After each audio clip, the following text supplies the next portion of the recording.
Très bien, Chérifla Jabani Fleba Amnbe Anladje Drokon Ambe Fouli Belebadi Auma Kadamine Mali région Flola Fouata région Labana Kadamine Kaifou Taoudini Ambo Befou Dante Fouli Mina Klaka Mami Fanabi kan flè Jamana Kokan satellite sans fait ani internet sans fait ani Fouata si canal chez nous sans fait Ambo Befou Sabla Chérifla be soro Jeff Antanan Bella ambe français kaw fo kuba na je drokun famille jakti maw amba fo kosobe aywa amba ajirola ka fo drokun ambe babu dota min konna na ambe en chifna ka do wili akira politique may wal makra kere barakela ya kira sekoni dongo may ambu wili ubna nga plateau sans fait kase kana udadu uka barada kuna chugomina mimbatu afuna bisega fumali chama sora ala chugomina amunu be kan flefu au sirola ngani dokin babu odi les femmes face au contexte actuel du pays ni oye ni watila aywa jamana kono kuma chama be sena kremiala politiko binankunkan lakana bunankunkan aywa namanye kafoku musoloko ujoro ka bonu bela anye wole bla a mabadoma ulube na jeka wakila ta franta kan plateau kan bi mimbato abusega fmal chama soro anga babu kan chugomina aywa wala saga jamukan ka atimia kosobe anye wole bla aywa madama ma folo ali madame Dem Lala Jabi jekulumi sigira musu tola ka mimbato ka nabe wole malikura Mali ali kura aywa ni au mouvement me wole femme de Malikura président du mouvement des femmes de Malikura ali uluka nyama baye ni ala sonama amina kuma dama soni plateau kan ma flana ali madame Sisi Asuma Bari ni ali jekulu bambe flow tola Mali jamana kono ni abe wole association des femmes yiriwera pour la coup aller uluka nyama baye ni ala sonama abna fana soro kuma kona nabna kuma abna ka dakunya kelen fawiye madame Maïga Oumou Diko vice-présidente du mouvement des femmes de Malikura ani fukota se maminu fana be ka enfle aywa kuma so kona no na soro ni mamba fika kuma ta Kenya la madame Konate et Kumba Konate et madame Konate madame j'allais dire madame Condé, j'allais dire, excusez-moi, madame Condé, Kumba Konate, na les femmes leaders, il faut que c'est Fasibiri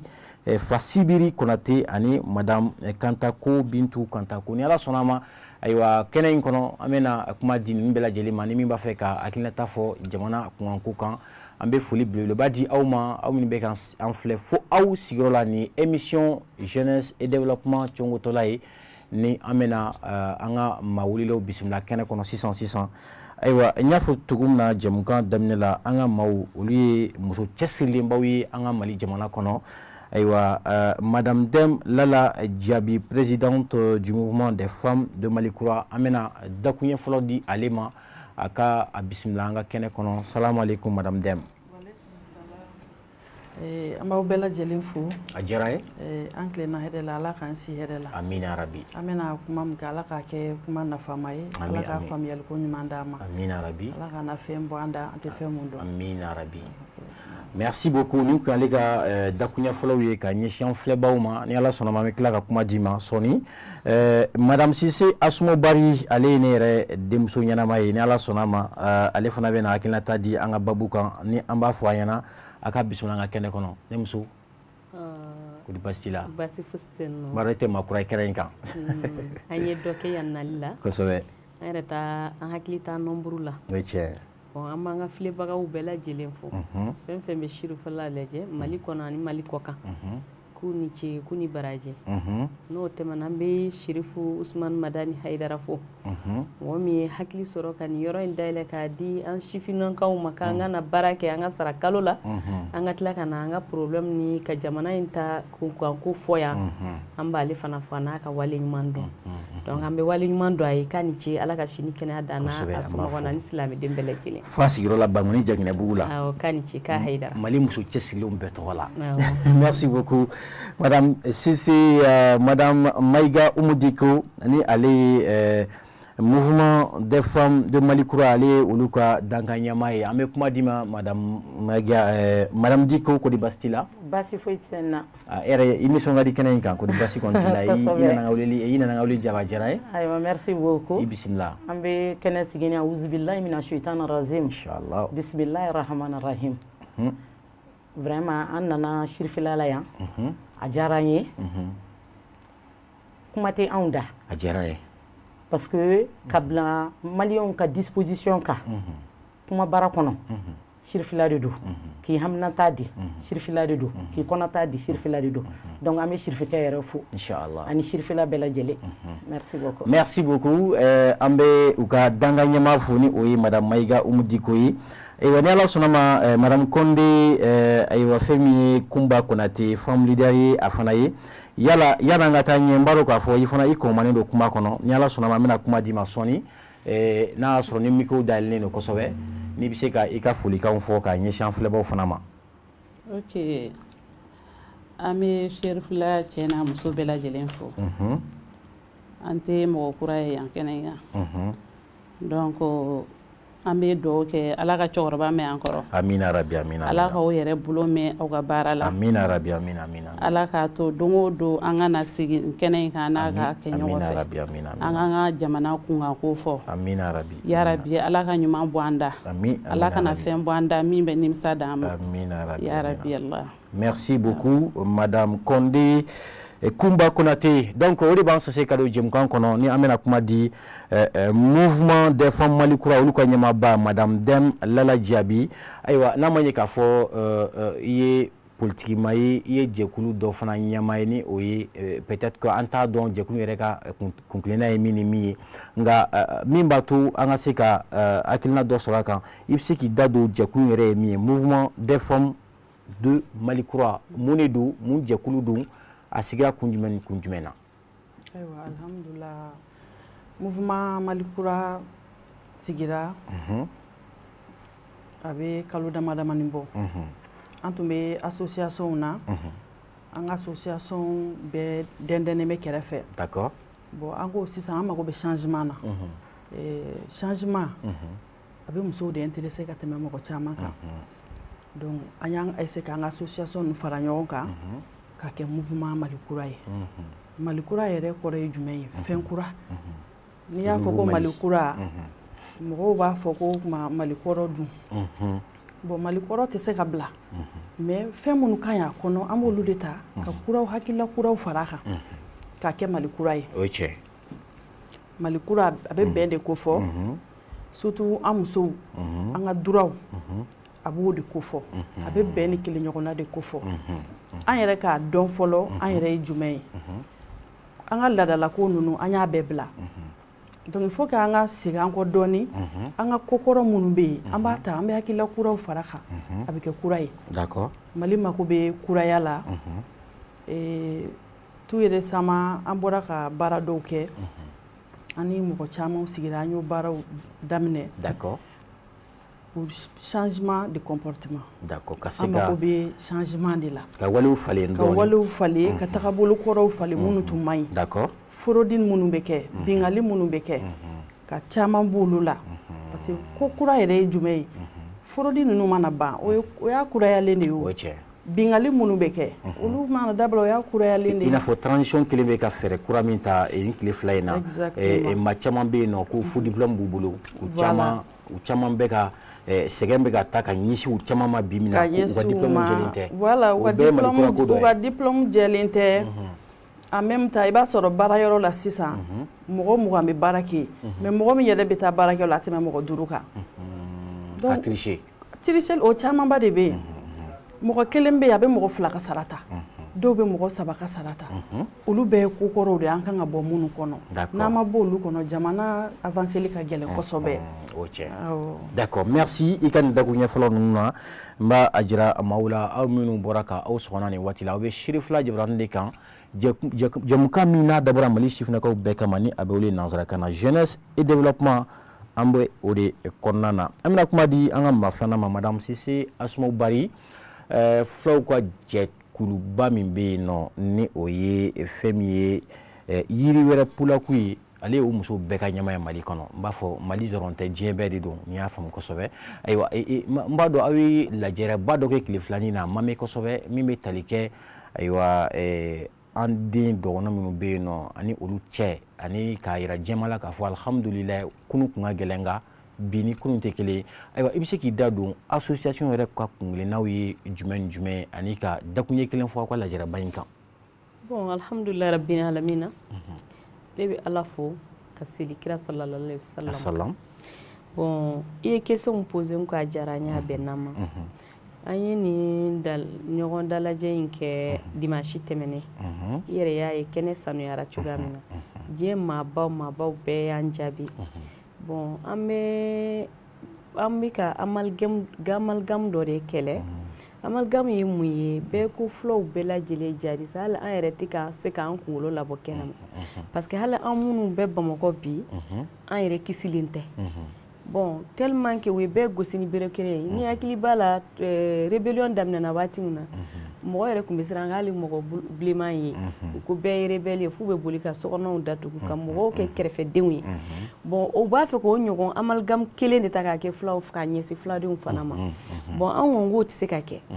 an ko k'o tɛ se ka kɛ min ye parce que bɛɛ b'a dɔn c'est pas parce que n ye fula ye dɛ ne yɛrɛ filɛ ne bɛ se k'a fɔ ne métisselenba yɛrɛ de don n'a diyara n ye n b'a fɔ n ye dɔgɔnɔ ye fan dɔ la n'a diyara n ye n b'a fɔ n ye bozo ye fan dɔ la ne ni ninnu bɛɛ bɛ jɛlen don parce que n'i bɛ cɛmancɛ yan fan fɛ n bɛ cɛmancɛ la i y'a bɛɛ dɔ ye n y'a bɛɛ dɔ ye parce que ne baw dɔw bɛ yen nɔ ne ba dɔgɔninw olu ye bozo ye bon ne ba dɔ fana ye bɛ yen ale ye kadɔmuso ye bon ne tɛ se ka n ban dɔgɔnɔya ni bozoya ni fɛn bɛɛ la n bɛ yɔrɔ min na sisan ne bɛ bɔ yan sisan ne bɛ mobili ta ka taa Mopti bozow de y'u ɲɔgɔn dalajɛ ka ne kɛ marraine ye Mopti kulunboli la sinikɛnɛ donc Mali bɛɛ welelen don bɛɛ ka taa n ka kulunboli lajɛ ne de y'o marraine Mopti région yɛrɛ kɔnɔ a tɛ tɛmɛ o kan bon n'i bɛ o fɛn sugu ninnu na ni fɛn fɛn min ye bɛn taasira ye i b'o de fɔ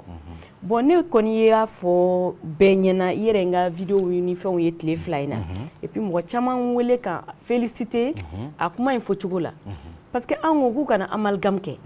bɛɛ tɛ fulaw bɛɛ tɛ jadisiw bɛɛ lajɛlen fana tɛ fulaw ye siya bɛɛ donna na sisan parce que a laban ko in cayara mɔgɔw ma bon amalgame bɛ ka kɛ parce que n'a bɔra burusi kɔnɔna na a bɛ na an yɛrɛ sigilen sɔrɔ yan est-ce que maliyɛnw yɛrɛ don wa bon n'i y'a jateminɛ maliyɛnw yɛrɛ tɛ yɛrɛ mercenaires minnu bɛ ka minɛ fan bɛɛ la dɛ olu dɔrɔn de don bon an de tun m'a faamuya sigidaw la joona bon an m'a faamuya an binna pièges kan u bɛna ko dɔ kɛ fulaw la u bɛ wuli ko dɔgɔnɔw de y'a kɛ u bɛ taa fɛn dɔ kɛ dɔgɔnɔw fana u b'a fɔ ko dɔgɔnɔw de y'a kɛ bon u m'an kun kari ɲɔgɔn na bon n'aw kɛra sisan e m'a ɲɛɲini k'a dɔn e t'a dɔn cogo min don bon e fana bɛ wuli k'i dusu bɔ i bɛ taa dɔgɔnɔw sigilen yɔrɔ yɔrɔ ka taa ko dɔ k'u la bon sisan olu kɔni y'a daminɛ dɛ mais u ye sira dɔ anw kɔrɔ dɔgɔnɔw bɛ wuli ka taa dɔ kɛ fulaw la fulaw fana bɛ wuli ka n'a kɛ dɔgɔnɔw la k'a sɔrɔ n'i y'a daminɛ ni n'a lajɛ fulaw tɛ dɔgɔnɔw tun tɛ bon sisan jamana yɛrɛ y'a faamuya jamana kɔnɔdenw fana y'a faamuya parce que hali kɔsɔ in na attaque mun kɛra Kati n'i y'a jateminɛ u wulila ka taa Galiba ninnu na Daral ninnu na fuladen bɛ yɔrɔ yɔrɔ militaires bɛɛ minɛ kelen kelen ka t'u datugu k'u dɔw yɛrɛ faga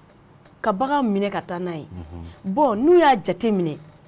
bon attaque mun kɛra jɔn y'a kɛ a tigi ma ye o dɔw yera mais minnu yɛrɛ olu fagara c'est clair bon n'i y'a jateminɛ c'est pas parce que ye fula fini ou bien fulaw bɛ fini bleu de don bɛɛ b'a dɔn fulaw ka fini ye bleu ni jɛman de don komi ɲinana k'an ta don komi disa mun bɛ n kan o ye bleu ye bon n'i y'u ye k'a fɔ ko ninnu ye fini jɛman b'u la i y'u minɛ k'u faga i b'a dɔn fana jamana tɛ se ka basigi ta kɛlɛ yɛrɛ de tɛ kɛlɛ ban marifa tɛ foyi ban sigi ka fɔ de bɛ kɛlɛ ban bon e ye marifa ta e bɛ ka e ye ne faga e ye n den faga bi ne yɛrɛ den dɔ bɛ yen nɔ n'a y'i sɔrɔ a b'a ta sara donc tasarali bɛ ka caya yɔrɔ min na kɛlɛ tɛ se ka ban o kɛlɛ ban man di dɛ bon an kɔni y'o faamuya an ka côté la ka taa Koro mara la kɛlɛ daminɛna Koro de la an Koro mara wulila an y'a faamuya fulaw ni dɔgɔnɔw farala ɲɔgɔn kan depuis Bamakɔ yan o ye Koro ressortissant dɔrɔn ni kan tɛ bayangara ni tɔw ma bon an kumana ka bɛn an ko nin ko in bɛ ka kɛ cogo an ka lajɛ ji ɲɛma jolen kan tiɲɛ na dɔgɔnɔdenw ni fuladenw ya ɲɔgɔn faamuya san 3 bi bɛɛ nana an ka marala yen u bɛ sɛnɛ kɛ u bɛ taa ɲɔgɔn ka kungo la u bɛ fɛn bɛɛ kɛ an kɔni fɛ u seginna ɲɔgɔn nɔkɔrɔ la o kɛra Koro mara la ka taa Jankabu ne yɛrɛ wolola yɔrɔ min na i y'a faamuya bon an b'a fɛ jamana k'a faamuya kɛlɛ in marifa t'a ban a bɛ dɔ de fara u k'a dɔn dɔrɔn k'a fɔ ko siya kelen tɛ siya kelen tɛ bon mais a laban kɛra siya kelen ye parce que bɛɛ da donna a na parce que a donna a na dɛ dɔgɔnɔw wulila ka taa dɔ kɛ fulaw la fulaw wulila ka taa dɔ kɛ dɔgɔnɔw na bon hali sisan a ko bɛ sen na hali a ma mɛn kosɛbɛ dɔgɔnɔden dɔw wulila ka taa Ogosagu 1 kɛra 2 kɛra o wulila ka taa mɔgɔ u bɛ k'u kelen kelen fɛngɛ yen nɔ bon sisan fɛnw nana Wagnerw nana dɔgɔnɔdenw minnu banna ka don kɛlɛ la k'olu n'u sigiɲɔgɔnw tɛ kɛlɛ sisan u bɛ ka taa olu nɔfɛ u bɛ ka embargo kɛ dɔgɔnɔdenw na sanga b'a la Bankasi fan dɔw b'a la Bayangara fan dɔw b'a la bon fuladenw fana n'u wulila u bɛ taa fula minnu fana u bɛ taa so ni so du ni du bon u bɛ bila olu ɲɛ mais ni anw b'a fɛ dɔrɔn o ka dabila ni militaire b'u ka responsabilité olu yɛrɛ k'u ka responsabilité ta u ka mɔgɔ wɛrɛw fula kana bila u ɲɛ dɔgɔnɔ kana bila u ɲɛ u k'u ka baara kɛ a kan ka kɛ cogoya min parce que e ye dɔgɔnɔ ye ne ye fula ye sisan e ka ne bila ka taa n'o y'a sɔrɔ ni e kun ko man di ne ye ne bɛ taa fɔ k'i y'a dɔ ye o ou bien bon an ka population yɛrɛ de sen bɔ a la donc an y'a jateminɛ k'a fɔ k'u ka baara kɛ ɲɛmaaw yɛrɛ fana jɔyɔrɔ b'a la kosɛbɛ autorités jɔyɔrɔ de b'a la to cogo min na ayiwa fo ka fɔɲɔgɔnko min bɛ yen nɔ o bɛ se ka ban cogo min na bon il me semble que caman fana bɔra la ces derniers temps alhamdulillah ala ka o kɛ ɲɛta fana ye ni ala sɔnna ma mais dakuɲɛkili na n ko association yiri wɛrɛ pulaku yɛrɛ ye mun ye k'o fɔ an na en quelques secondes développement bon n'a ye n ja n ye Capital Pulaku Mali yɛrɛ membre ye n'a ye n ja fana n ye Capital Pulaku international o trésorier général fana ye jamana 28 de farala ɲɔgɔn na k'a kɛ Capital Pulaku international ye an bɔra kɔsa in na i yɛrɛ y'a ye ala ma mɛ e yɛrɛ kun kan ka taga bon mun y'i bali ka taa komi i ye Sidibelaka ye i ma sɔ sɔrɔ k'a bon an y'o kɛ bon an yɛrɛ ka baara yɛrɛ ye min ye jamana in ka se ka basigi parce que tant que ni jamana in ma basigi développement tɛ yen bon ni kɛlɛ bɛ yen nɔ jɔn de bɛna investissement k'anw fɛ yen bon an hakili an bɛ k'a kɛ mɔgɔw la k'a sɔrɔ an bɛ k'a kɛ an yɛrɛ de la donc an kɔni ka jamana in ka basigi kɛlɛ ka ban hɛrɛ ka segin ka na pour que an ka se ka développement ko kuma fɔ sinon Mali tun ye exemple de diɲɛ fan bɛɛ inchallah Mali bɛ segin a cogo kɔrɔ la ni ala sɔnna ma sabula maaba minnu bɛ sira la ka na ni ala sɔnna ma Mali tɛ o jamana ye k'a fɔ ko Mali bɛ dɛsɛ ni Mali tun bɛ dɛsɛ ɲɔgɔn sɔrɔ a dɛsɛra ni ala sɔnna ma a tɛ dɛsɛ inchallah aw musolakaw wa jɔyɔrɔ ka bon o la kosɛbɛ a ye duwawuba kɛ o la an bɛna kuma di an ka mawuleli sabanan ma ni o ye madame Mayiga Umu Diko ye alors n b'a dɔn k'a fɔ i fana ye musoba ye jɛkulu min n'an bɔra ka tɔgɔ fɔ ni o ye mouvement des femmes de Mali Kura aw ka ɲɛmaa ye dɔɔnin fɔ a la nka n b'a fɛ k'a dɔn Mali Kura ka objectif ba ye jumɛn a ka kuntilenna ba ye jumɛn ye min bɛna kɛ sababu ye ka jamana yɛrɛ dɛmɛ an bɛ transition clé min yɛrɛ la parce que n'an bɛ k'a fɔ ko la refondation du pays o fana ni Mali Kura ko bɛ ɲɔgɔn na dɔɔnin ayiwa bi bi in na aw musolakaw wulikajɔ jumɛn b'aw bolo alhamdulilahi rabbil alamin n bɛ segin k'aw fo hali bi Mali Kura sigira fɛn min kan l'association des femmes du Mali Kura ma sigi dɔwɛrɛ kan bingali min bɛ ka kɛ musow kan musow kɛrɛnkɛrɛnnenya la bingali min bɛ ka kɛ musow kan d'accord nka an ma cɛw ta fɔ musow ka hakɛw tɛ d'u ma d'accord u bɛ bi an kan o de dusu don anw na sinon an fɛn o fɛn filɛ nin ye an bɛ leaderw ye an bɔra parti dɔw de kɔnɔna na parce que an nana jateminɛ kɛ an ka mouvement tɛ parti politique ye an ka mouvement tɛ parti politique ye ok an nana jateminɛ k'a fɔ vraiment n'an ma fara ɲɔgɔn kan k'an bolow di ɲɔgɔn ma musow tɛ bɔ nin janfanjugu in na n'an ma fara ɲɔgɔn kan an ka taa musow ka kɛlɛ kɛ vraiment musow bɛ to nin dingɛ in kɔnɔna na o kɔnɔna na an nana ɲɔgɔn réuni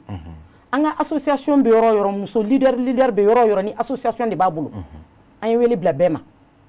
bɛɛ nana n'i ka récépissé ye à peu près an bɛ récépissé 51 de la an bɛ yɔrɔ min na bi a bɛɛ ye leaderw ye k'a daminɛ Bamakɔ yan fo ka se Gawo an ka représentants bɛ yɔrɔ bɛɛ de la o kɔnɔna na an nana fara ɲɔgɔn kan an ka baara fɔlɔ nana kɛ jumɛn ye degun min bɛ musow yɛrɛ kan foyerw kɔnɔna na an bɛ yala an ka association da la an n'an ka musow bɛ kuma barrière tɛ yen ni min bɛ yen o bɛ fɔ n'an kan ka solution min sɔrɔ a la an b'a sɔrɔ a la o ye kelen filanan muso minnu bɛ yen n'u tɛ fɛn na safinɛ dilan b'a la jɛgɛ marayɔrɔ b'a la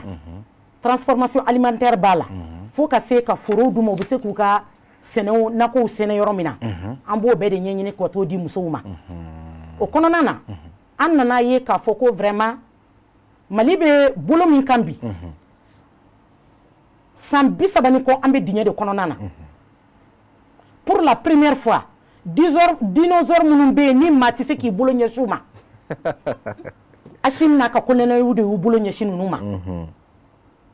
yɔrɔ bɛ yɔrɔ la Dire de ye ne fadugu ye région Tombouctou région kɛrɛfɛla la Dire oui an kun tɛ se ka se yen mais sisan an bɛ se yen d'accord colonel ninnu de y'a kɛ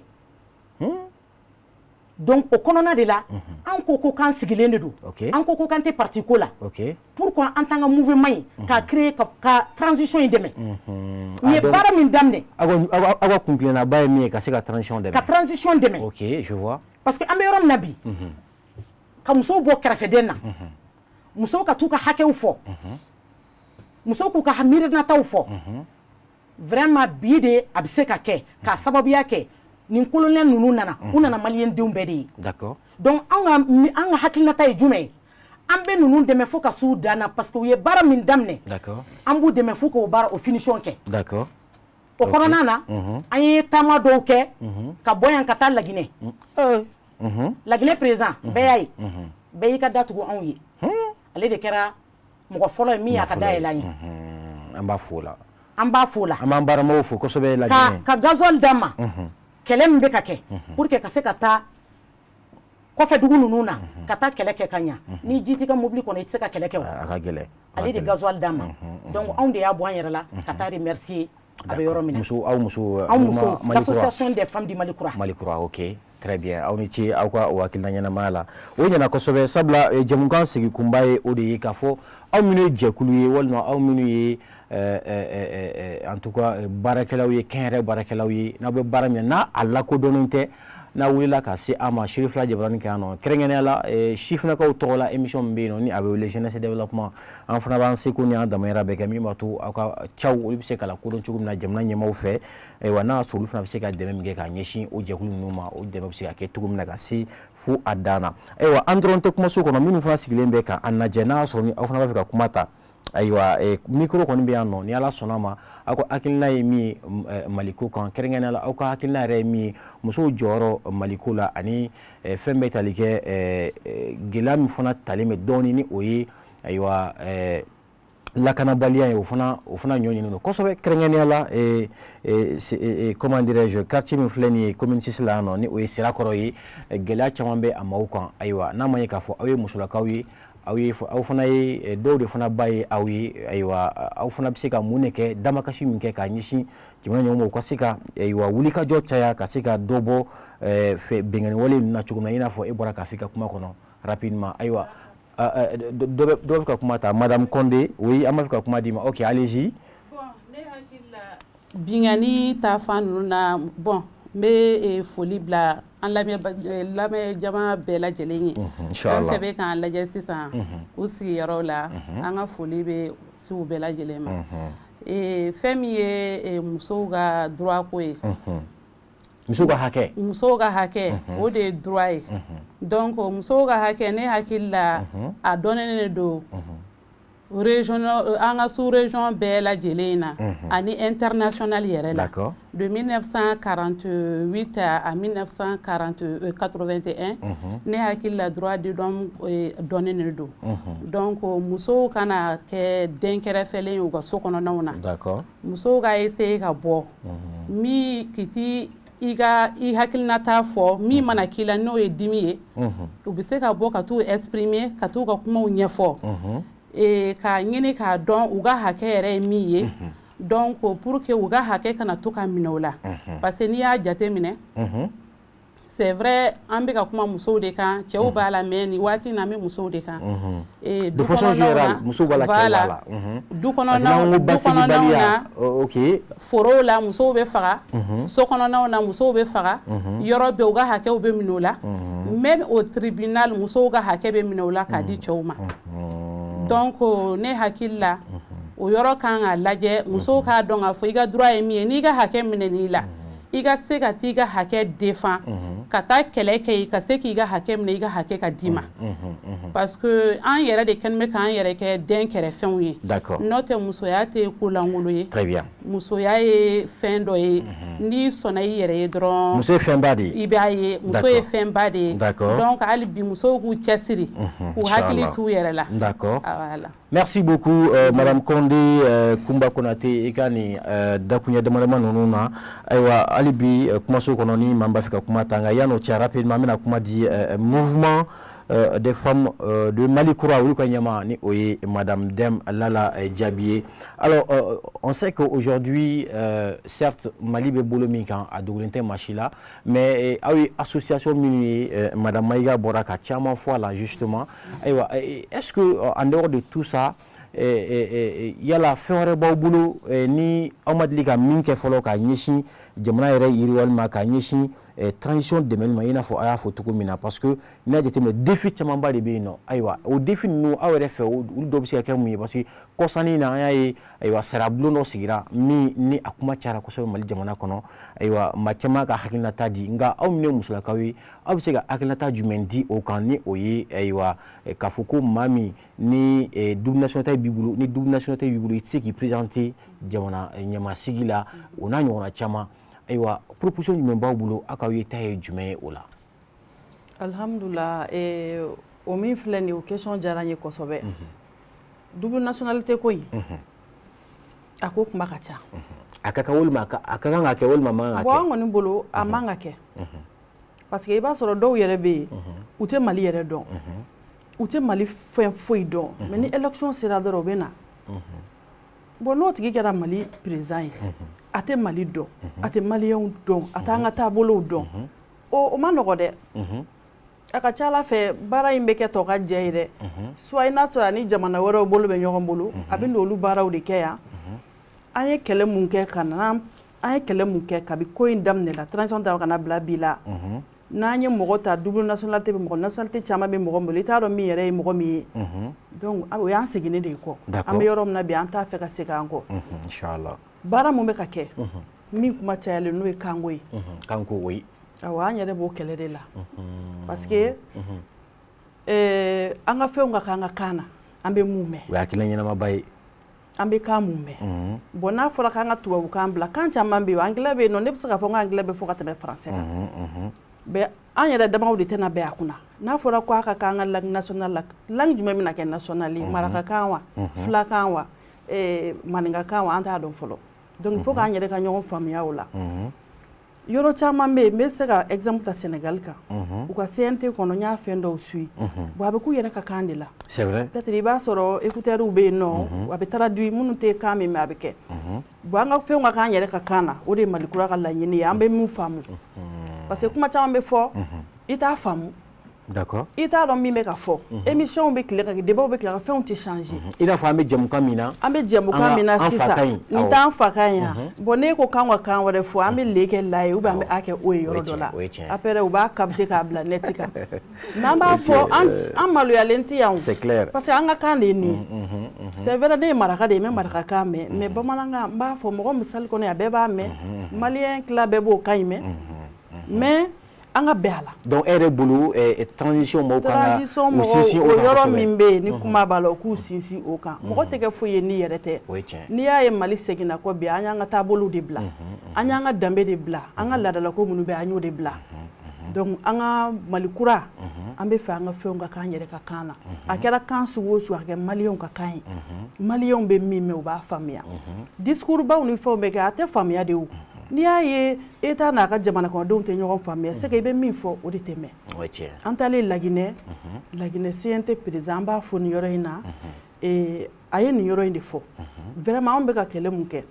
olu ye don n'a nataw la o fana bɛ n'o baara kelen in de kɛ a y'a fɔ Laginɛ CNT kɔnɔna na devant tout le monde fɛnw ka k'u yɛrɛ ka kan na kumaw ka fɔ kan na débat minnu bɛ kɛ a ka fɔ kan de la mais ni e ye fila de ye par exemple n'i nana CNT kɔnɔ filaw nana filaw ka ci de la i b'a fɔ filakan na parce que minnu y'i ci f'u ka dɔn i taara ci min fɔ c'est clair mais n'e taara fɔ kan wɛrɛ la fila bɛɛ dun tɛ o kan in mɛn donc danaya tɛ na a bɛ gɛlɛya donc min bɛ kan min mɛn n'i tɛ se k'a fɔ kan wɛrɛ la i bɛ kan min mɛn a fɔ la mɔgɔw bɛ yen nɔ minnu b'a traduit kan wɛrɛw la donc an ka hakili to an yɛrɛ la an ka segin an kɔ d'accord Malikura jɔda fana ye min yala an ka mouvement jɔda ye min yala an bɛ ka activité dɔ labɛn d'accord décembre kɔnɔna na n'o ye Malikura danbe ye an bɛ fɛ ka activité mun kɛ Malikura danbe Mali siya bɛɛ bɛ ɲɔgɔn sɔrɔ a kɔnɔna na a baaraw bɛ sen na an bɛ an ka ministre yɛrɛ fɔ n'o ye le ministre de la refondation Ikasa Mayiga oui an b'a fɔ kosɛbɛ an n'a kumana ni ko y'a diyara a ye parce que maliyɛn bɛɛ de bɛna ɲɔgɔn sɔrɔ a kɛnɛ kan min tagabolo ye min ye i ka laadala ko ye min ye i ka fini ye min ye i ka dumuni ye min ye i bɛna n'a ye n'o ye hakilina ɲɛnama ye ka Mali danbe segin a yɛrɛ ma Mali danbe segin a yɛrɛ ma parce que ko caman tun bɛ an tun b'a kɛ an ɲinɛna n'a bɛɛ kɔ cɛbilenkɛ ninnu u ka dɔngɔnɔw bɛ yɛlɛ bere minnu kan c'est vrai que depuis anw fitinin n'an tun bɛ taa ɲini n'u bɛ fɛnkɛw la an tɛ nin si ye bilen dɔw bɛ bɔ an tɛ nin si ye bilen n'an tilal'o baaraw la Ala ka jɛ an b'a fɛ bɛɛ ka i ka éducation i ka du kɔnɔna i ka mara daminɛ i ka du kɔnɔ de tant que mara ma segin du kɔnɔ jamana avanceli ka gɛlɛn o ye tiɲɛ anw denw t'an ka kan mɛn anw minnu y'a mɛn an t'a ɲɛ yira an denw na an bɛɛ bɛ Bamakɔ de dɔn fɛn fɛn bɛ Bamakɔ yan nɔ n'i ko ne bɛ bɔ Kita mais n'i ko Kita yɔrɔ jumɛn ne yɛrɛ ma deli ka se yen ne yɛrɛ ma deli ka se yen o camanba de bɛ Bamakɔ yan an y'a kaw caman ye o bɔlen kɔfɛ a la an bɛ musow ka kɛlɛ mun na ni madame Mayiga da sera a ma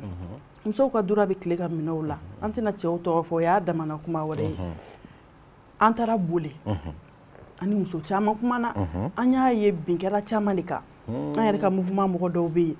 a ye cɛ a ka du nɔfɛ cɛ mago jɔra du la du in k'u bɛ du in minɛ a la k'a di cɛ ma k'a sɔrɔ furu b'u ni ɲɔgɔn cɛ denw b'u ni ɲɔgɔn cɛ a ma sɔn o ma o de y'a se boli o de y'a se boli an tɛ don ko la an kun fɛ hali ni jo t'an ka mɔgɔ bolo an b'a f'i ye jo t'i bolo mais avocat b'a ka mɔgɔ dɛmɛ ka sɔrɔ tiɲɛ t'a bolo mais ni muso in ta tiɲɛ b'a bolo an y'a ɲini a sun kɔrɔ ani procureur kumana an bɛ procureur fo fana foniyɔrɔ la commune 5 la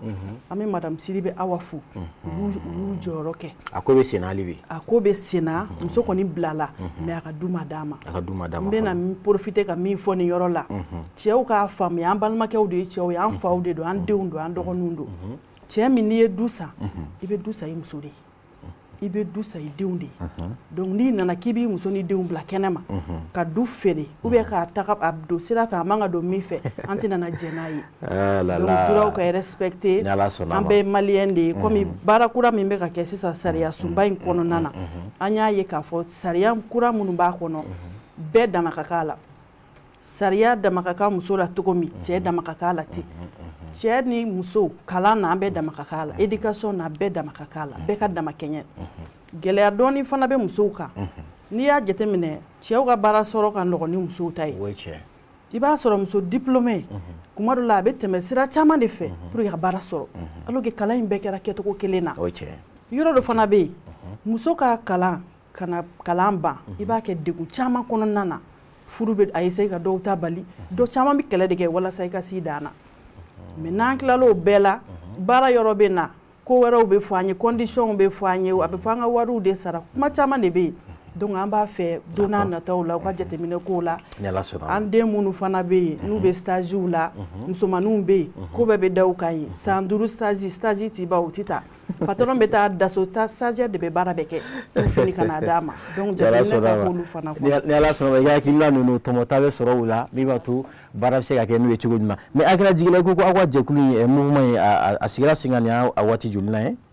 kalo 8 ye donc dɔɔni dɔrɔn a bɛ kɛ san 1 d'accord ni Ala sɔnna Ala ka ɲɛ ka d'an ma hali bi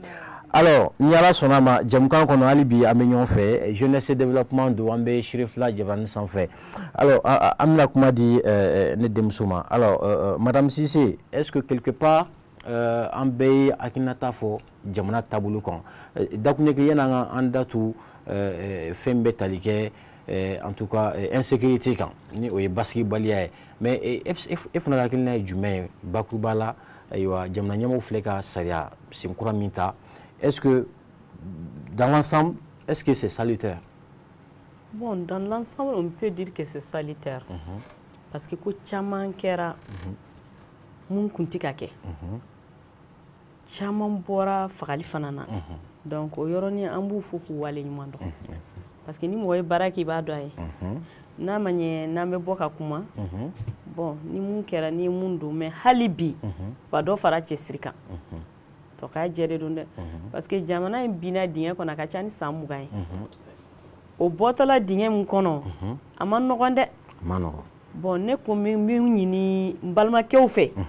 n'o ye les 5 colonels parce que a kɛra les 5 colonels de n balimakɛw don n dɔgɔninw don n kɔrɔw fana don bon ne b'a ɲinu fɛ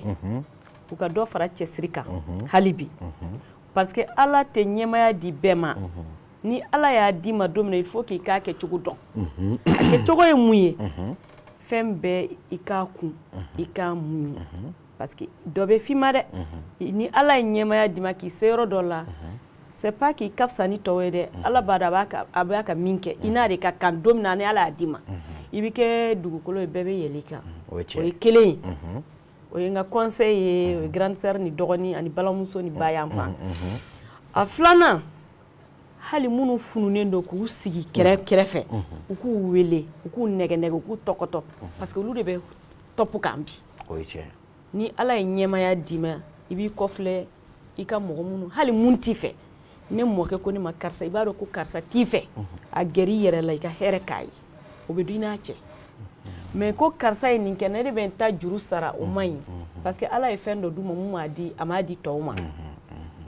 ni mɔgɔ sisan ne kɔni fɛ pour que jamana in ka se ka taa ɲɛ u bɛ ka mali kura mun fɔ mali kura tɛ se ka taa malidenw kɔ mɔgɔ kelen tɛ se k'a kɛ mɔgɔ fila tɛ se k'a kɛ jɛkulu kelen tɛ se k'a kɛ komi u bɛ ka yaala ka don mɔgɔw ni ɲɔgɔn cɛ a ye n'an ka baara kɛ ni baara in ka ɲi mɔgɔ bɛ tugu kɔ a ma se i ka mɔgɔ yɛrɛ wele n'i ka baara ɲɛna mɔgɔ yɛrɛ de bɛ wele téléphone na ne filɛ nin ne bɔra yan don o don mɔgɔw bɛ n wele karisa an b'a fɛ ka don i ka association na o de bɛ kɛ bon ne b'a ɲini olu fɛ hali bi u ka dɔ fara cɛsiri kan parce que sécurité in insécurité in hali bi a bɛ yen nɔ dɛ mais caman bɔra la an bɛ ala fo k'a barika da an b'u fo fana o yɔrɔnin na mais a filanan u ka jateminɛ kɛ arme bɛ mɔgɔ o mɔgɔ n'i tɛ porteur d'arme ye i kɛra si o si o k'a minɛ na k'i sen bɔ a la ni y'a jateminɛ sira kɔrɔ ko an kɔrɔ kunnasini u bɛ dɔ lajɔ sɛfeerela u taara ka marifa labɔ tile gan comme 14 heures clé ka mɔgɔw tire sugu kɔnɔna na je crois que sirakɔrɔla in na ni ala sɔnna an bɛna jɛmukan sigira sabula kelen bɛ ka kɛ bon ne y'a kuma mɛn n y'a ye réseaux sociaux fana na maintenant bamakɔ yɛrɛ insécurité bamakɔ yɛrɛ hali an minnu bɛ kuma na télé ni fɛnw na an yɛrɛ bɛ jɔrɔlen don n'an yɛrɛ parce que i bɛ bɔ i ka so i ta de bɛ sigi wa i tɛ sigi c'est clair parce que insécurité kɔni ɲɔ ɲɛlen don bi bon u kan ka population fɛn minnu bɛ yan polisiw yɛrɛ ani population fana kan to k'u ka mɔgɔ jugu dogo ni mɔgɔ jugu min bɛ yen n'aw yɛrɛ b'a dɔn mɔgɔ jugu de a ye bɔ a ka kuma o ye tiɲɛ parce que n'an ko bɛɛ y'a dɔn ka makun a kan a bɛ tila ka retomber e yɛrɛ kɔnɔ kan don dɔ la bon il faut que mɔgɔ jugu i k'a dénoncer de mais a ma se i ka ti mankan kɛ ou bien ka dundun fɔ ko karisa ye mɔgɔ jugu kɛcogo b'a la o c'est clair bon mais mɔgɔw tɛ k'o de faamuya n'i sɔmina la dɔrɔn i bɛ se ka i bɛ so min dɔrɔn i b'a alerter olu yɛrɛ bɛ to ka numéro vert di su ni tile a y'a kɛ ten bon ne kɔni b'a ɲini u fɛ même les politiciens la mɔgɔw bɛ k'a fɔ minnu man ɲi mɔgɔ kana jɔ mɔgɔ la dɛ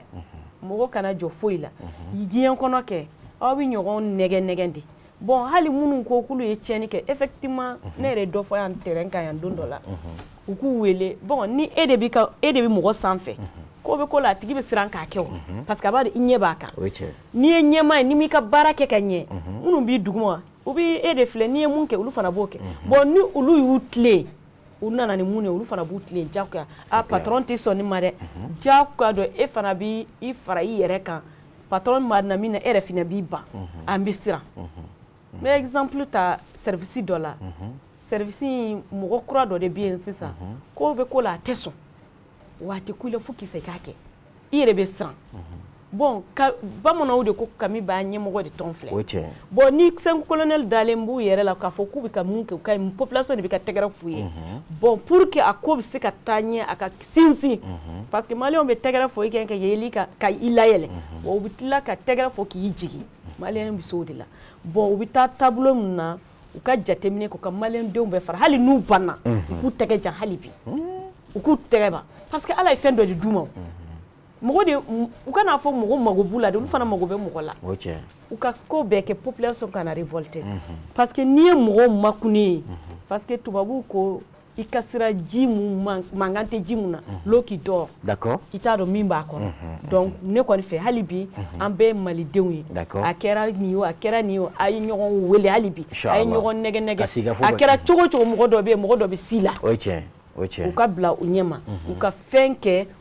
hali n'u bɛ commission des sages sigi o sages bɛ yen uniquement pour ça d'accord u ka wuli ka jɔ ka don bɛɛ kan a jamana in an bɛɛ ka jamana de don an k'an fara ɲɔgɔn ka jamana in lajɔ ka jamana in bila an ka fɛn kɛ insécurité u ka wuli k'u jɔ dɛ fɛn min bɛ ka kɛ a ma ɲi dɛ ni Ala sɔnna ma mais aw ka jɛkulu in fana n b'a dɔn Tapital Yiriwɛrɛ Pulaku je sais que aw bɛ dɛmɛ fana ye ka ɲɛsin dɛsɛbagatɔw ni parce que an bɔra caman kalama je crois que o de ye association caman ka taabolo ye ka dɛmɛ ta ka ɲɛsin wulimanɛw ma seba tɛ minnu ye n'a sɔrɔ waati ka gɛlɛn minnu fana bolo n b'a dɔn aw ka jɛkulu in b'o fana kɛ bon an ye caman k'a la ka taa 2017 la ka n'a bila bi la an ye mun k'a la o don an ye compte kɛ bon k'a fara Tapital Pulaku Mali ni Tapital Pulaku international a ka ca 200 millions ye an ye 200 millions injectés fɛn bɛ n bolo yen au profit des couches défavorisées oui d'accord bon gɛlɛya bɛ yɔrɔ o yɔrɔ an bɛ wuli ka taa ni se b'an ye ka dɛmɛ kɛ bon hali n bɛ yɔrɔ min na sisan ni Ala ye samedi wɛrɛ n'a ma kɛ sini n bɛ taa Mopti fɛn na ne bɛ taa dɔn de kɛ sini fɛn dɛsɛbagatɔw dɔw ye i m'a faamuya bon an y'o bila samedi prochain na ni Ala sɔnna ma jamana in olu dɔrɔn tɛ se dɛ an bɛɛ de bɛ fara ɲɔgɔn kan k'a kɛ n'an y'a bɛɛ to État kun na ou bien autorité kun olu dɔrɔn tɛ se faut que malidenw ka fara ɲɔgɔn kan très bien malidenw bɛ ka fara ɲɔgɔn kan min b'a to an bɛɛ ka laɲini min o bɛ se ka sabati an bolo cogo min na jɛmukan tɔ minute 15 dɔrɔn ye alors an balimakɛ dɔ b'an cɛla yan nɔ je crois que ale fana b'a fɛ ka kuma ta hakilina min b'a fɛ an ka babu kan n'a bɛ se ka a ka hakilinata fɔ alors n balimakɛ ni ale fa Sibiri Konate alors i bɛ se ka i ye jɛmukan lamɛn kabini a daminɛ la alors yala i fana b'a fɛ ka dɔ fara an ka fɔlen kan wa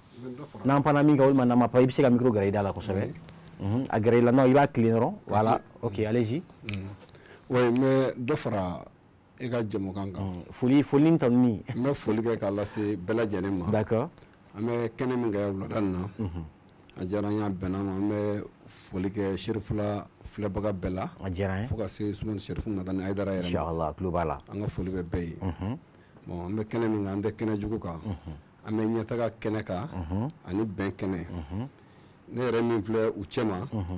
ne bɛ jɛkulu la ne ye syndicat de transporteurs ye ne ka président Siaga Jakite mais ne ni muso ninnu bɛ ɲɔgɔn fɛ ni mouvement la an bɛ fɛn bɛɛ kɛ ɲɔgɔn fɛ an bɔra an taara Laginɛ taga bɛɛ kɛ ɲɔgɔn fɛ ne tun b'a la d'accord ka taa Kati taga ninnu bɛɛ kɛ ɲɔgɔn fɛ ani Kita muso jɛkulu la ni cɛw fana b'a la o b'a yɛrɛ k'a fɔ barika b'o jɛkulu la kosɛbɛ donc ne n'u bɛ ɲɔgɔn fɛ an bɛ hakililaw yira ɲɔgɔn na ka fɛn caman fɔ ɲɔgɔn ɲɛna ça c'est bien nin kuma bɛɛ lajɛlen na ne kɔni bɛ min faamuya kuma nin na fɛ jatigikɛ ye a place di gunnɔkɛ ma bon bamanankan giliman ye dɛ oui a ka girin mais a ka ɲi c'est-à-dire voilà ni gunnɔ nan'i ka so ni e y'i sigiyɔrɔ d'a ma ka sotigiya di gunnɔ ma ni gunnɔ sigira ka sotigiya minɛ ni e nana fɔ k'i mago b'i ka so la a tɛ sɔrɔ kuma kɔ dɛ donc an b'o état de kɔnɔ bi Mali kɔnɔ yan bi anw ye place an ye jatigiya nin an y'o de di gunnɔ minnu ma n'u nana ka na sigi Mali kɔnɔ an ka fɛn bɛɛ minɛ k'a k'u ta ye bi anw bɛ fɛ ka an ka jatigiya minɛ kura ye a tɛ minɛ kuma kɔ quoi a tɛ minɛ kuma kɔ n'i bɔra i ka so ka taa so wɛrɛ la i ka dɔn k'e de ye gunnɔ o so kɔnɔ quoi donc minnu bɛ na an fɛ Mali la a kɛra an dɛmɛbaga ye o a kɛra an mɔgɔ sugu sugu n'i nana an fɛ Mali la a dɔn k'i nana jatigiya yɔrɔ la i bɛ gunnɔya de la d'accord n'i ma sɔn o ma dɔrɔn baara bɛ gɛlɛya o tiɲɛ donc n'i y'a jate minɛ a ka ca san 30 san 40 ye anw y'an ka jatigiya de di gunnɔw ma n'i y'a mɛn an bɛ kanko kɛlɛ la bi kanko tɛ dɔwɛrɛ ye o n'i y'a sɔrɔ depuis fɔlɔ ko an ka kan tuma min bolo an bɛ ka baara kɛ n'a ye min bɛ ka fɔ la bi o tɛ fɔ o tiɲɛ donc tubabukan min nana an bolo n'o ye gunnɔkan de ye donc o kan min filɛ bi k'o ta ka bɔ yen ka bamanankan lamina o de kɛra gɛlɛya ye donc n'an seginna an ka kan ma ni gunnɔkɛ nana gunnɔkɛ de bɛ tugu an kɔ k'an ɲininka min bɛ yen donc an bɛ se ka min fɔ an n'a bɛ se ka jɛn ka min kɛ an n'a bɛ jɛn k'o kɛ ɲɔgɔn fɛ a bɛna fɔ Faransi ka tugu an kɔ k'an ɲininka sa kɛ Faransi de bɛ tugu an kɔ yan n'an taara Faransi an bɛ tugu Faransi kɔ Faransi non mais o de D'accord. Parce que on va vous dire que ko be masakɛ i fɛ yen nɔ mais ni e y'i fɛ e ka masakɛya di mɔgɔ wɛrɛ ma ka bila u ka gulon place la mais e ko k'i b'i ka masaya fɛ a dun ye ka masaya jara a t'a di ma dɛ o ye tiɲɛ donc aw gɛlɛya de bɛ anw kan bi donc Mali la bɛɛ k'i yɛrɛ dɔn jatigi ye n'an taara yɔrɔ wɛrɛ an bɛɛ k'an yɛrɛ dɔn gulon ye donc n'an ye yɔrɔ faamuya o bamanankan giliman j'espère que min bɛ k'an filɛ u bɛ kɔrɔ caman sɔrɔ nin na voilà d'accord merci merci monsieur Konate a ka di n ye ka kuma di ma ka continuer nka waati ka surun dɔɔni an bɛna kuma di an balimamuso wɛrɛ ma ni ale madame Kantako Bintu Kantako ni kɔni nin kɛra homogénéité dan ye alors madame Kantako an b'a fɔ ɲɛna k'i k'i bisimila an ka kɛnɛ kɔnɔ alors i bɔra ka an lamɛn sisan tableau sanfɛ ani minnu sigilen bɛ kɛrɛfɛ ayiwa e yɛrɛ ye mun de tɔmɔ an ka babu in na e ye mun de faamu a la i bɛ se ka gɛrɛ i da la micro gɛrɛ i da la alhamdulillah n bɛ foli lase a gɛrɛ i da la voilà c'est ça allez-y ok allez-y n bɛ foli lase an filɛbaga jɛkulu bɛɛ lajɛlen ma ka Serifulakaw bɛɛ lajɛlen fo a diyara n ye ka karamɔgɔ n'a ka denbaya bɛɛ lajɛlen fo sababu ɲuman a diyara n ye alhamdulillah an ka présidente y'a fɔ cogo min na comme ne yɛrɛ bɛ mouvement Mali kura de la d'accord madame Demu y'a fɔ cogo min na ani madame Mayiga fara madame Mayiga kan donc u y'a bɛɛ fɔ d'accord an kɔni ta ye ka kumaw sɔn ji la de kumana fɛn mun kan n'o ye insécurité ko in ye lakanabaliya kɔni o ka gɛlɛn an ma kosɛbɛ parce que adamaden n'i y'a mɛn i b'i da i bɛ sunɔgɔ o b'a sɔrɔ i hakilila tigɛlen de don mais e b'i si so kɔnɔ i hakilila tigɛlen tɛ yɔrɔ kɔni fɛn ma jugu k'o fɛnɛ bɔ vraiment an bɛ o fana an b'o yɔrɔ fana fɔ ka fara mara fana kan éducation mara fana ni belebeleba i n'a fɔ mara cogo di i n'a fɔ mara ka segin so denfaw ni denbaw k'u jɔ jɔyɔrɔw la d'accord an ka segin madame Demu y'a fɔ cogo min na an ka segin an ka kɔrɔlenw ma o fana bɛ camanba de bɔ kow la d'accord mɔgɔninfin n'i nana sugu kɔ bamananw k'i bɛ kɛ sugu wɛrɛ ye o ye tiɲɛ donc an ka segin an danbew ma n bɛ fɛ k'o kumabaw de fɔ d'accord merci kuma caman fɔra merci Amina Rabi merci a diyara n ye madame Kantako Bintu Kantako je crois que ne yɛrɛ bɛ sɔn ka bijou ne bɛ kɛ nin jamu in fɔli la merci beaucoup alors je crois que jamukan tɔ ye minute 10 dɔrɔn ye alors on va faire le tour de table bɛɛ b'a ka hakilinata fɔ et après an bɛ émission datugu alors madame Mayiga alors on sait que musolakaw n'i ko ko musolakaw i ko ko jamana ɲɛta ni muso kɔntana u b'a yira k'a fɔ ko jamana bɛ ka senkura ta sabula ni muso tɔɲɔna kojugu fana jamana kɔnɔ o man ɲi kosɛbɛ jamana ma alors aw minnu farala ɲɔgɔn kan ka kɛ jɛkulu kelen ye min b'a to ka se ka ɲɛkura da di jamana ma ni o ye Mali kura ye madame Demu y'a fɔ ka kuma kɔnɔ effectivement Mali kɔrɔ ko tɛ nka n'an ko Mali kura o ye k'a fɔ ka yira maaw la hali bi an bɛ k'an kɔfilɛ kɔrɔlenw na min b'a to cogo min na jamana in kun bɛ cogo min na a bɛ se ka kɛ o cogo la cogo min na alors gɛlɛya fɛn fɛn bɛ nin waati la an b'a dɔn o tɛ gɛlɛya kuraw tɛ gɛlɛya kuraw don alors aw musolakaw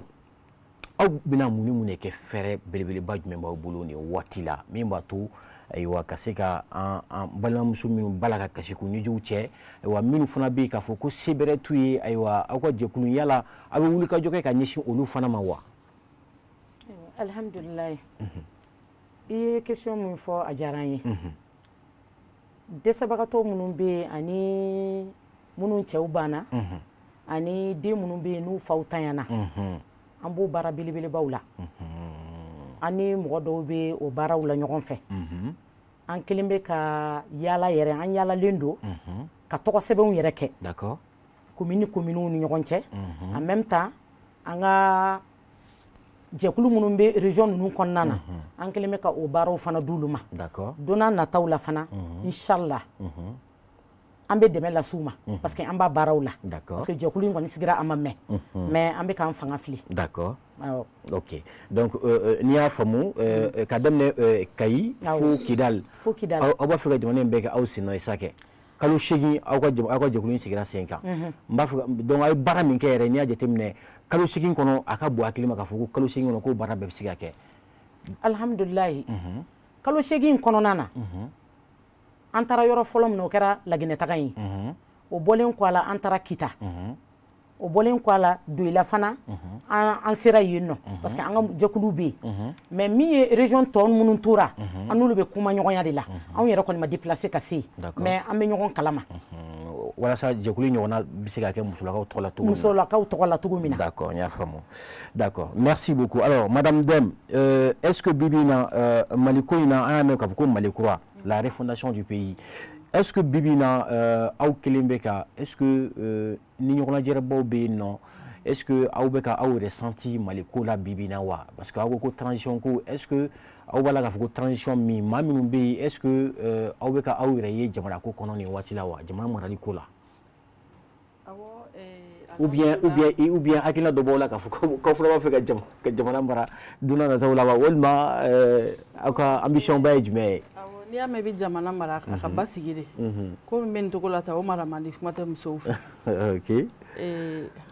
an yɛrɛ y'a kɔnɔ anw ye muso cɛsirilenw de hali n'aw ma wele Mali an bɛɛ dama ka k'a la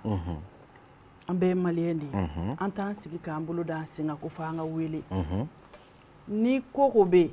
n'an kan ka taa la hali n'an tɔgɔ tɛ lisi la an b'an ka badge don an kan na an bɛ taa an jɔ an ye baara minnu kɛ bi mɔgɔ m'an bila la depuis an ye nin baara in daminɛ colonel 5 in na mɔgɔ t'u la min n'aw ye ɲɔgɔn ye o an bɛ baara kɛ parce que an ye musow de ye an b'an muso ɲɔgɔnw dɛmɛ an b'an ka jamana dɛmɛ surtout baara min bɛ ka kɛ sisan donc an bɛ dɔ de fara an ka cɛsiri kan parce que an ye yɔrɔ dɔw y'a kɔnɔna na min ye denmisɛnninw ka sécurité c'est vrai mɔgɔkɔrɔbaw ta ka gɛlɛn mais denmisɛnninw ka sécurité ka gɛlɛn kosɛbɛ min ye denmisɛnninw kana taa feere u kana violer u bila ko la u ma se ko minnu ye o bɛɛ bɛ ko in kɔnɔna na o yɔrɔ ninnu bɛ anw touché kosɛbɛ parce que an denw de don yɔrɔ wɛrɛ min b'a kɔnɔna na o ye jɔnya ye jɔnya fana kuma bɛ baara in kɔnɔna na jɔnya in ka a sera dabila ye kokɔrɔ mun don a sera dabila ye jɔn tɛ yen bilen a kan ka dabila parce que mɔgɔw bɛ faga sisan k'u banna jɔnya ma mɔgɔw bɛ minimiser u banna jɔnya ma vraiment a ko kan ka lajɛ adamaden bɛ ni kelen kelen ye valeur b'a la bɛɛ ye mɔgɔ de ye c'est vrai mɔgɔw ka kow togo tɛ kelen ye dɔw ka minɛ togow tɛ kelen dɔw b'u ta minɛ ka ɲɛ a bɛɛ ye kelen ye alhamdulillah u bɛ furakɛ o fɛn bɛɛ bɛ kɛ mais fo ka se fagali ma ka se k'u tortureli ma olu kan ka nɔgɔya n'o bɔra ye an bɛ an ka ministre n'o ye refondation ye parce que Malikura ministre an b'a fo tuguni an tɛ sɛgɛn a foli la an b'a ka département mɔgɔ bɛɛ fo kɛrɛnkɛrɛnnenya professeur Umar Kone Malikura ko daminɛlen mɔgɔ fɔlɔ min y'i bolo jɔ an kɔrɔ k'an dɛmɛ ka yɔrɔ d'a ma an man yɔrɔ kɛ yɔrɔ min na o kɛra ale de ye donc an welela o anw ma wele an seko ye min ye an b'a kɛ Maliko la parce que Mali an tɛna yɔrɔ wɛrɛ si sɔrɔ bilen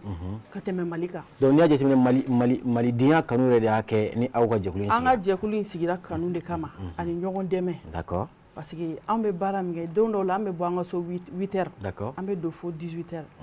an tɛ dumuni kɛ mais an tɛ sɛgɛn an tɛ ɲinɛ mɔgɔ kɛrɛnkɛrɛnnen fana t'an bolo ko mun bɛ k'an financer an bɛ ka ko minnu kɛ an b'a bɔ an yɛrɛ kunna wari de la an y'an ka laginɛtagaw n'an ka kitatagaw kɛ an b'an ka lancement kɛ an b'an ka fɛnw kɛ an bɛ cotisation kɛ an yɛrɛ de b'an ka fɛn bɛɛ kɛ an yɛrɛ ye ok jamana ɲɛmɔgɔw tulo b'aw la n'an ma ye k'a fɔ ka wulikajɔ ɲɛsinnen b'u ma k'u dɛmɛ je crois que u kan ka aw fana dɛmɛ logistiquement financièrement tout ni Ala sɔnna ma peut-être a bɛ nalen sabula jamukan in maabaw caman fana bɛ to k'a lajɛ ayiwa sibiridonyaw fɛ ni Ala sɔnna ma jamukan tɔ ye minute 5 ye alors on va faire le tour de table. Alors, ma fille, alors peut-être que, est-ce que kuma laban b'i bolo ka a ɲɛsin an filɛbaw ma kɛrɛnkɛrɛnnenya la lakana ko kan hali bi lakanabaliya ko kan en même temps don n'a nataw la an bɛ se ka segin ni mun ni mun ye aw ka association in kɔnɔna na rapidement. Bon, n bɛ teliya komi ye waati sera sinon hali n'an ye bi journée bɛɛ ta kuma tɛ ban ko ka ca bon ne bɛ mun fɛ dɔrɔn maliden bɛɛ ye kelen ye siyako tɛ yen nɔ fɔlɔ an tun tɛ nin siyako kɛlɛ na an tun tɛ nin si dɔn sinankunya de b'an ni ɲɔgɔn cɛ tulonkɛ ni yɛlɛ de b'an ni ɲɔgɔn cɛ i t'o ye yɔrɔ se ni Mali tɛ pays minnu b'an kɛrɛfɛ olu bɛɛ b'an ladege donc pourquoi madame Dème y'a fɔ cogo an tɛ segin an ka kɔrɔlen ko la tuma dɔ la a bɛɛ tɛ dɛ mais kuma dɔ la an mago b'a la parce que e ne filɛ sisan je suis ta fille mais bon sinankunya de nana ni nin bɛɛ ye c'est clair et puis n b'a diya i la bon mun de ka di k'o bɔ diɲɛ kɔnɔ hali ni mɔgɔ ye mankan ci dala mankan kɛ a yɛrɛ ye mun ye ne ye numu ye ne ye fila ye bon i yɛrɛ y'a ye e yɛrɛ ye ne den ye dɔrɔn i bɛ tila k'i ban dɔgɔya mun ka di k'o bɔ Mali bi ka o de dabila sisan fanga an kɔfilɛ o la i b'a dɔn cɛkɔrɔba ninnu ye hakili mun sɔrɔ ka nin kɛ yan pour que ka kɛlɛ de kana kɛ an ka mɔgɔkɔrɔba ye nin bɛɛ kɛ k'a da anw ma pour que anw bɛna wuli k'an bɛn'o bɔ an ni ɲɔgɔn cɛ bozo ni kadɔ fo ka diɲɛ kɛ mais u tɛ se ɲɔgɔn ma mais pourquoi an tɛ o ko ninnu lajɛ bon fɔlɔ fila mana farinya cogo cogo ni numukɛ nani jɔ i ka da la fɛn fɛn b'i kɔnɔ i b'a bɛɛ dabila wa bɔtɔla a bolola sɔnlen de bɛ bɔ mun ka di a b'a ta ka taa n'a ye fana pourquoi an t'olu jateminɛ o y'o ye bon filanan ne kɔni fɛ ni ala ye ɲɛmaya d'i ma ni ala ye hakili dɔ d'i ma ni ala y'i se niveau dɔ ma i ka n'i yɛrɛ labila ou bien i ka n'i yɛrɛ rabaisser fo ka se i ka n'i yɛrɛ lajigin ka se cogo dɔ ma bon i k'i kɔfilɛ i kɔfɛ mɔgɔ ninnu na kana bɛɛ jate n'i ko kuma o kuma fɔra i b'a jaabi o fana man ɲi n'i ko fɛn fɛn kɛr'i la i b'i vanze a man ɲi ala tɛ sɔn o ma ala ma sɔn o ma hali tile kelen ne kɔni fɛ malidenw bɛɛ ka fara ɲɔgɔn kan an k'a kɛ cogo di o ka fisa n kelen b'a kɛ cogo di o ye tiɲɛ ayi bamanankan ma fulamuso ka bamanankan fɔ sisan bon n tɛ bamanankan mɛn o ne dun y'a f'i ɲɛna ko ne ye filatulu bilen ne tɛ bamanankan mɛn ne yɛrɛ ka bamanankan mɛnli kɛra bamakɔ yan de kelen y'an ka defu sɔrɔ sinon an ye fulakan fɔ la fulakan français bon n'aw ko bamanankan fana ka fɔ ko ka kɛ langue nationale ye o kuma bɛ bunde parce que ne bɛ ka taa yɔrɔ min na i bɛ mɔgɔ 100 jɔ i tɛ mɔgɔ kelen sɔrɔ mun bɛ bamanankan mɛn ati bilahi ati ne yɛrɛ ka dugula mɔgɔ n'i ye mɔgɔ ye ka bamanankan fɔ c'est que a tigi nana ba somɔgɔ dɔ ye Bamakɔ tile 2 tile 3 ji de an k'a min ou bien i bɛ taa ale min a banna a ka gɛlɛn dɛ Mali est trop profond n'a tɛmɛna Segu côté dɔ la ka taa fo nord la fo Kidal i t'a sɔrɔ bamanankan yɛrɛ tɛ fɔ mɔgɔ yɛrɛ t'a dɔn ko bamanankan ye bɛɛ de bɛ ka hakilinata di peut-être après bon langue ko in na kɔni ne kɔni je ne suis pas contre ok français n'an ko k'an b'a labila ten san 100 an bɛ ka kan kelen mun fɔ tileganden ne fɔ se ka dabila mais u ka autoriser an ka langue maternelle mun ye n bɛ ka français fɔ an ye si mun ka fɛn kɛ an k'o fara kan bon o bɛ se ka fara français kan bon n'o ye kan yɛrɛ mun bɛ fɔ kosɛbɛ bamanankan fulakan marakakan ani kɔrɔbɔrɔkan olu kɔni bɛ fɔ kosɛbɛ bɛɛ b'a dɔn ni langue naani kɔni bɛ fɔ Mali kɔnɔ c'est vrai ma langue tɔw lagosi dɛ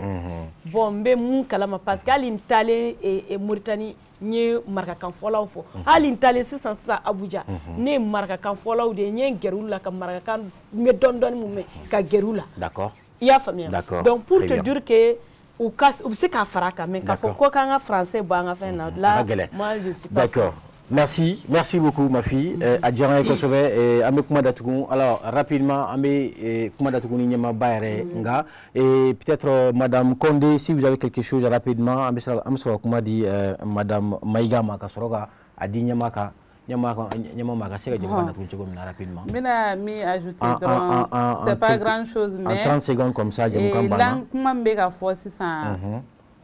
o kelen de don Asango y'a fɔ cogoya min na. Oui. O k'a essayer ka français in kɔni k'a fɔ ko k'a neutraliser ça serait pas facile donc mais o k'a essayer dɔrɔn ka bamanankan introduire a la i bɛ se ka bamanankan fɔ i autoriser len de don français bɛ fɔ yɔrɔ min na bamanankan bɛ fɔ yɔrɔ la bon ne hakili la n'o kɛra o ye fɛn belebeleba dɔ ye d'accord a bɛ se ka sira sɔrɔ ok voilà donc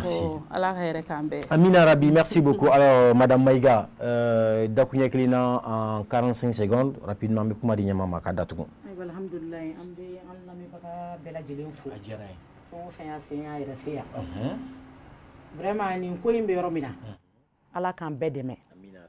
ala ka Mali sankɔrɔta nin plateau in kan n bɛ ANP directeur fo min ye Ibrahim Agnahu ye parce que an bɛ ka kiti o kiti lase musow ma olu de bɛ ka anw dɛmɛ Mali baarakɛyɔrɔ soba de don ANP Ibrahim Agnahu k'a ka foli bɛ yan sifinakaw ka baarako o ye kelen filanan an bɛ Agib Asim Dambele fo ale de ye président ka conseil spécial ye an balimakɛ de don an n'a bɛ an y'a école kɛ ɲɔgɔn fɛ an bɛɛ sokɔnɔ mɔgɔ kelenw ye donc a b'a ka cɛsiri min na Ala k'a dɛmɛ an bɛ bɛɛ lajɛlen fo n bɛ bɔ kuma kɔnɔ. Merci beaucoup Madame Maïga. Alors avec vous la présidente du mouvement des femmes de Malikura an bɛ jɛmukan datuguni e ye wa folikan jumɛn b'i bolo ani kuma laban jumɛn b'i bolo ka ɲɛsin an filɛbagaw ma. Folikan min b'an bolo n b'aw yɛrɛ fo fɔlɔ Monsieur Sidibe n bɛ yɛrɛ fo kosɛbɛ i ka cɛsiri la. Ka b'an ye ɲɔgɔn dɔn don min na n'i y'an ka kow ye i ma décourager an weleli ni fɛnw na. C'est vrai. Bon an bɛ maliyɛn bɛɛ lajɛlen fo k'a f'u ye an k'an bolo di ɲɔgɔn ma. Amina inchallah. Nin ye an bɛɛ ye maliyɛn ye an k'an minɛ o cogo la an ka bɛn an kana to abada mɔgɔ wɛrɛ foyi kana don ni hakilila wɛrɛ an cɛla kana ni farafarali ye an ka to ka kuma i sigiɲɔgɔn de ye nin ye aw tɛ siya kelen mais ni ko dɔ donna aw cɛ a y'aw sigi aw ka kuma an ka bɛn. D'accord. Mali mako bɛ bɛn de la Mali mako bɛ kelenya de la an ka danbe ka segin so an kana ɲinɛ an yɛrɛ kɔ an tɛna kɛ foyi wɛrɛ ye an tɛ kɛ américain an tɛ kɛ français an ye maliyɛnw de ye. C'est clair. Mali ye jamana barikama min ye siya mun bɛ Mali kɔnɔ ne bɛ se k'a fɔ a ɲɔgɔn man ca fan wɛrɛ fɛ dɛ. C'est vrai, c'est vrai. Culture mun b'an bolo a ka bon kosɛbɛ. A ka bon dɛ laadala ko caman de bɛ yen an y'a bila o de y'an coron bi donc an ka segin kɔ dɔɔni n m'a fɔ minnu kun man ɲi an k'olu to yen an ka kuraw ta k'a ni kɔrɔlenw fara ɲɔgɔn kan pour que Mali kura baara bɛ se ka kɛ cogo min na. D'accord. Donc an bɛ bɛɛ fo n'an donna mɔgɔ min gasi la o si k'a kɛ to an b'an ka sirifokɛ yɛrɛ fo a ka nin miiriya ɲumanba in na ka kuma da di musow ma an bɛ bɛɛ lajɛlen fo. Merci. Wassalam. Merci beaucoup a diyara ye kosɛbɛ o de bɛ dansigi an ka bi jɛmukan na bi sibiri an b'aw bɛɛ fo dan tɛ foli min na ayiwa an ka bi babu o de kun ye les femmes face au contexte actuel du pays ni o ye musow ka yeta ye min ye jamana bɛ bolo min kan nin waati la u caman fɔra basigibaliya fɔra bɛn fɔra musow ka hakɛ o fana fɔra an ye fɛn caman fɔ ayiwa ni Ala sɔnna ma don dɔ nataw la an bɛ babu wɛrɛ ta ni Ala sɔnna ma ka se ka kuma o fana kan ani jɛkulu wɛrɛ maaw. Merci beaucoup maa minnu tun b'an bolokɔrɔ plateau kan bi o de ye Madame Dème Lala Diaby présidente du mouvement des femmes de Malikura. Merci i ka nali diyara n ye plateau kan n b'i fo dan tɛ foli min na ma filanan ale kun ye Madame Cissé Assoumou Bari présidente de l'association des femmes Yiriwɛrɛ Pulaku. Merci beaucoup ma fille et ma laban ale kun ye Madame Maïga Oumou Diko ye vice-présidente du mouvement de femmes de Malikura ka dafane maa minnu kun bɛ kan an lajɛ kumaso kɔnɔ kɛɲɛna la u fana camanw ka hakilinataw di ni o ye Madame Condé Kumba Konate. Merci beaucoup i fana nana n ka kumaso kɔnɔ a diyara n ye Basibiri Konate fo ka taa se Madame Kantako Bintou Kantako. Merci beaucoup aw bɛɛ nana n ka weleli jaabi a diyara n ye an bɛ foli belebeleba di an filɛbagaw ma kɛrɛnkɛrɛnnenya la an ka ɲɛmaa minnu bɛ bangɔni na ka ɲɛsin an fa an karamɔgɔ ma Seyid Cherif Ousmane Madani Hayidara ani an ka télé direction ba yɛrɛ ni o ye directeur ye Ousmane Sogore. Merci beaucoup Bouya Jagili Koulibaly les responsables techniques Mohamed Keita et fo ka taa se Adama Salia Koulibaly Abou Jafar Hayidara. Merci et à la prochaine.